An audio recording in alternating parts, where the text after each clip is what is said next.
Le royaume est à l'intérieur de vous et il est à l'extérieur de vous.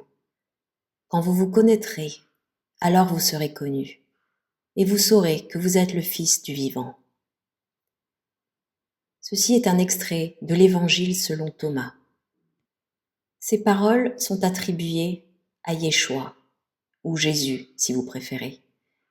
Elles ne parlent ni d'un paradis après la mort, ni d'une récompense future, ni d'un Dieu lointain.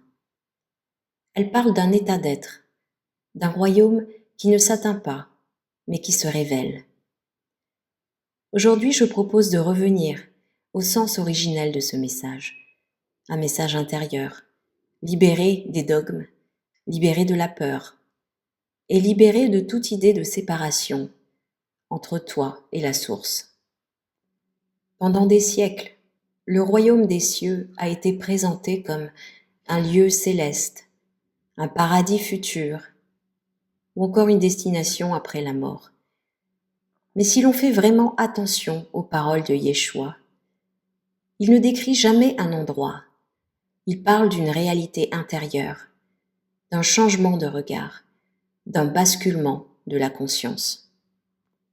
Dans l'évangile de Luc, il dit clairement « Le royaume de Dieu est au-dedans de vous ». Cette phrase, à elle seule, suffit à déconstruire toute lecture littérale. Lorsque Yeshua dit « Le royaume des cieux est proche », il ne parle ni du temps ni de l'avenir. Il parle d'accessibilité. Le royaume est proche parce qu'il est ici, maintenant, juste derrière le voile du mental.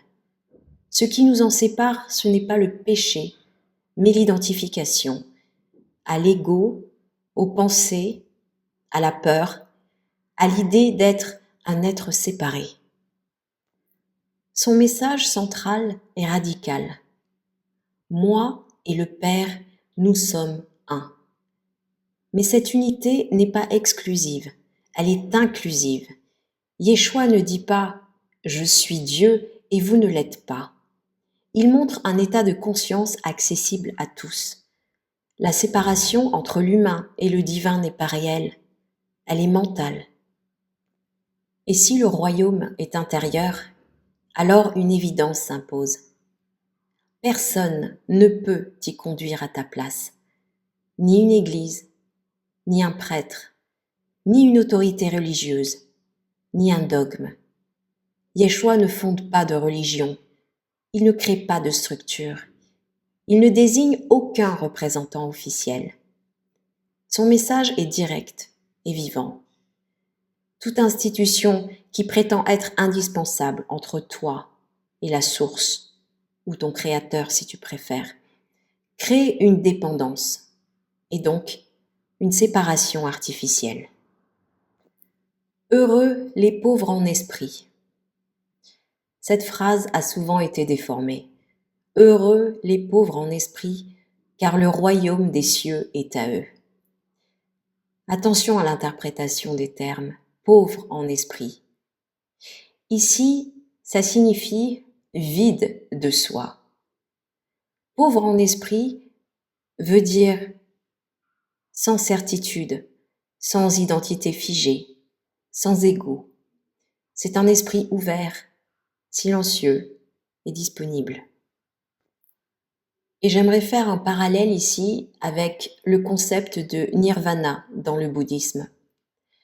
Le nirvana n'est pas un néant, c'est l'extinction de l'illusion du moi séparé. Ce qui disparaît, c'est la souffrance, l'attachement, la confusion, mais ce qui demeure, c'est la paix, la présence et l'être. Le royaume des cieux et le nirvana ne sont pas deux destinations, mais deux noms pour le même état de conscience. Yeshua parle du royaume des cieux, de l'union avec le Père, de la fin de l'ego, de présence. Et dans le bouddhisme, on parle de nirvana, de réalisation, du non-soi, de la fin de l'illusion et de la pleine conscience. Les mots changent, mais l'expérience est la même. Mais vous le savez, ce message a été déformé. Et cette vérité est libératrice et peut aussi déranger, parce que si Dieu est en toi, le royaume est ici et maintenant, et il n'y a aucun intermédiaire requis. Alors à partir de là, il n'y a plus de contrôle, plus de peur et plus de culpabilité. Avec cette nouvelle conscience de soi, d'unité avec le divin ou la création, ou peu importe comment tu le qualifies, tu reprends ton plein pouvoir. Alors, comment atteindre ce royaume des cieux dont parlent les Écritures? En fait, tu peux seulement cesser de le chercher ailleurs. Il se révèle lorsque le mental se calme, lorsqu'il n'y a plus de résistance et lorsque s'installe la présence. Le royaume n'est pas une récompense. Il est ta nature, originelle et profonde. Donc, le royaume des cieux n'est pas après la mort, il n'est pas ailleurs et il n'est pas contrôlé par un intermédiaire. Il est ici, maintenant et en toi. Et le jour où tu comprends cela, tu ne cherches plus Dieu, tu le reconnais. Voilà, c'est tout pour cette fois. Merci de m'avoir suivi, merci de t'abonner à la chaîne. On se retrouve très bientôt et n'oubliez pas de briller de toute votre lumière.